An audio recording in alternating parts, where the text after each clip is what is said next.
Hello class, Assalamu alaikum. This is Muzaffar Kolachi and you are getting this tutorial through Muzaffar's online academy. Class हम 100 English rules discuss कर रहे हैं। आज 95 number में आपको समझाता हूँ। इसमें है कि ही गेव मी एन एडवाइस। अब एक चीज़ समझनी है कि एडवाइस जो है अनकाउंटेबल नाउन है। ये जैसे ये एडवाइस है, न्यूज़ है, इंफॉर्मेशन है, बिजनेस है, वर्क है, सीनरी, ये सारे अनकाउंटेबल नाउन है और इनके साथ आप ए या एन मतलब कोई भी आर्टिकल ए या एन, ख़ास तौर पे इंडिफरेंट आर्टिकल आप नहीं लगा सकते। एन एडवाइस नहीं कह सकते क्योंकि आपको यूजेज पता है कि एन इस्तेमाल किसके साथ होता है, एक चीज़ के साथ। तो यहाँ पे एन नहीं आएगा तो आप क्या लिखेंगे, ही गेव मी सम एडवाइस।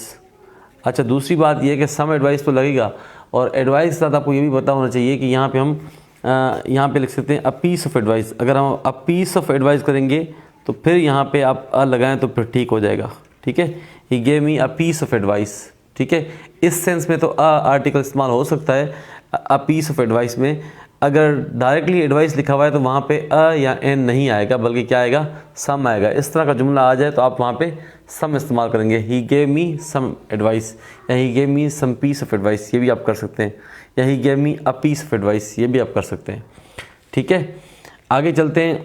इसी से रिलेटेड जैसे सीनरी वर्ड भी यहाँ दिया गया है तो यहाँ पे लोग लिखते हैं the sceneries here are very good. पहली बात तो सीनरीज होता ही नहीं है, यहाँ पे होता है सीनरी।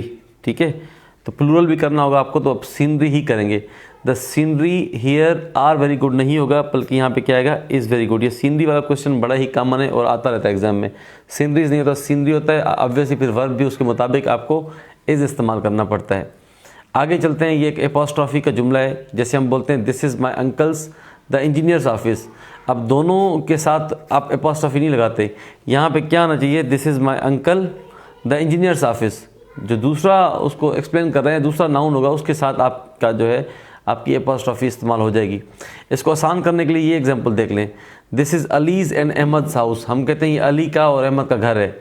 ठीक है, तो ये दो नाउन इस्तेमाल हुए ना, तो इसमें जो दूसरा वाला है उसमें एपोस्ट्रॉफी लगती है। हम बोलेंगे this is Ali and Ahmed house, फिर ये ठीक हो जाएगा। This is Ali and Ahmed house, जो दूसरा नाउन होगा उसके साथ आपको क्या इस्तेमाल करना पड़ता है, आपको एपोस्ट्रॉफी इस्तेमाल करनी पड़ती है। ठीक है, ये इस तरह के जुमले आपको अगर पेपर में आ जाते हैं। अगर तीन होते नाउन तो मिसाल के तौर पर तीन नाउन होते तो आप दो सीधे this is Ali comma Muzaffar and Ahmed house, तीसरे में आपको फिर जो है वो आपको एपोस्ट्रॉफी लगानी थी, बाकी दो जो है सीधे सीधे आपने नाउन रखने थे। Anybody can do it if he tries. अब ये anybody can do it if he tries, जो ओल्ड ग्रामरियन थे ना, उसमें जब जेंडर क्लियर नहीं होती थी, पता नहीं होता था कि जेंडर जो है वो अपनी औरत है या मर्द है या मेल है या फीमेल है, तो उसमें वो लोग फिर मस्क्यूलाइन लगाते थे, मतलब ही लगाते थे। ये ओल्ड ग्रामरियन जो हैं वो इस तरह कहते थे। पर मॉडर्न ग्रामर में आपको मैंने पहले भी समझाया था कि एनीबडी आ जाए, एवरीबडी आ जाए, कुछ भी आ जाए, उसके साथ आपने ही नहीं लगाना बल्कि आपने क्या लगाना है, if they try, if they try.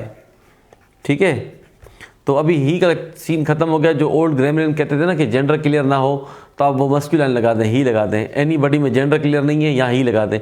ये फार्मूला कैंसिल हो चुका है, ख़त्म हो चुका है। अब टेस्ट में इस तरह क्वेश्चन आपको आ जाए anybody can do it if he tries, तो आप समझ जाएं कि यहाँ पे ही आएगा नहीं क्योंकि एनीबडी लगा हुआ है, जेंडर क्लियर नहीं है। तो हम लोग क्या करेंगे, हम लोग लगाएंगे दे, इफ़ दे ट्राई।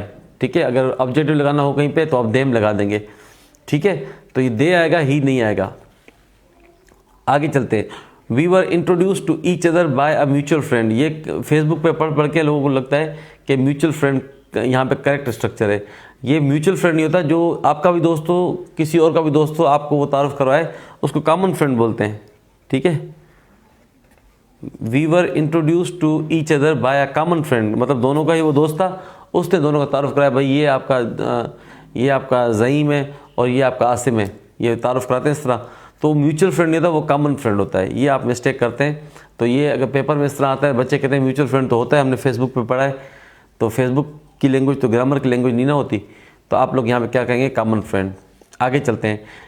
99 है, it is nothing else than pride. अब आपको रूल पता होना चाहिए कि एल्स जहाँ पे यूज़ होता है उसके बाद आपको देन नहीं बल्कि क्या इस्तेमाल करना पड़ता है, बट इस्तेमाल करना पड़ता है। It is nothing else but pride. तो ये आप तब भी कर सकते हैं जब आपको रूल पता हो कि एल्स के साथ बट लगता है। ये आपको रट्टा लगा होना चाहिए और टेस्ट में इस तरह क्वेश्चन आ जाए तो आप आराम से कर लें। It is nothing else but pride. आगे चलते हैं, 100 क्वेश्चन है और लास्ट है इस जो ये लेक्चर थे 100 ग्रामर रूल्स, उसका लास्ट है। डज शी सिंग वेल, सवाल है। उसने कहा ऑफ कोर्स शी डज़। तो ये ऑफ कोर्स जो है ये आपको पता होना चाहिए, ये होता है कोई चीज़ जिसका नेचुरल को रिज़ल्ट हो, ठीक है, और जिसका मिसाल के तौर पर वो बोलें इनएविटेबल। इनएविटेबल का मतलब होता है which can not be avoided, जिसको आप अवॉइड ही नहीं कर सकते, होना ही होना है, ठीक है। तो इन दो सूरतों में आपको ऑफ कोर्स लगाना होता है। यहाँ पे ऑफ कोर्स नहीं आएगा। फिर अगर ऑफ कोर्स नहीं आएगा तो फिर यहाँ पे क्या आएगा, यहाँ पे आप यूज़ करेंगे सर्टेनली, यकीनन। लोग क्या करते हैं कि वो सर्टेनली की जगह ऑफ कोर्स लगा देते हैं, उनको लगता है दोनों सिनोनिम्स हैं और they can be use synonymously. तो ऐसा नहीं होता। ऑफ कोर्स का मतलब समझ लें जहाँ पे ये सेंस आए कि ये चीज़ नेचुरल है, इनएविटेबल है, ये होनी ही होनी है, वहाँ पे आप ऑफ कोर्स लगाएंगे और बाकी आप लगाएंगे सर्टेनली, यकीनन, ठीक है। तो ये 100 रूल्स थे। ये आप पढ़ लें, रिवाइज कर लें। सारे PDF फाइल मैं आपको भेज दूँ जिसमें पूरे 100 रूल्स होंगे और जो लेक्चर्स हमने कवर किए। और कल हम आपके इंशाअल्लाह ताला इनकी टेस्ट लेंगे इनमें से, ठीक है। सी यू टुमारो।